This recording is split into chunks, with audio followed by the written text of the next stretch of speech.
कुहाଯାए प्रभु श्रीराम ठारू राम नामर शक्ति बहुत अधिक।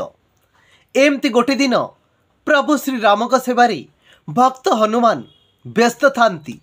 एही समय रे गुरु वशिष्ठ आसी पहुँचले, किंतु भक्त हनुमान प्रभु श्रीराम सेवारे एते व्यस्त थांती जे गुरु आड़ को टिके चाहिए नहीं कि गुरु को ध्यान देले नहीं कि गुरु को सम्मान देले नहीं। गुरु वशिष्ठ रागिगले। प्रभु श्रीराम को कहले, जी तम गुरुर अपमान करुची ताकू बहुत बड़ दंड दि जाऊ। प्रभु श्रीराम पचारिले, किए आपणकर अपमान करिछि? ना हनुमान। हनुमान को दंड निश्चय मिलू।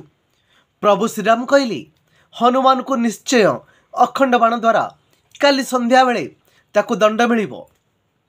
हनुमान यह शुणी चिंतित हो पड़िले। माता अंजनी को पाखु गले। माता अंजनी कहले, प्रभु शंकरंकर गोटे मंत्र अच्छी, तू जदि ताको जपिबू ताहले से बाण तोर किछि करिबनी। हनुमान जाई तटरे बसी सेई नाम जपिबाकू लागिले। जेतेबेले प्रभु श्रीराम बाण धरी मारिले सेतेबेले से बाण किछि काम कला नहीं। गुरु वशिष्ठ रागिगले, कहले, ये कौन तम बाण कहीं किछि काम करू नहीं?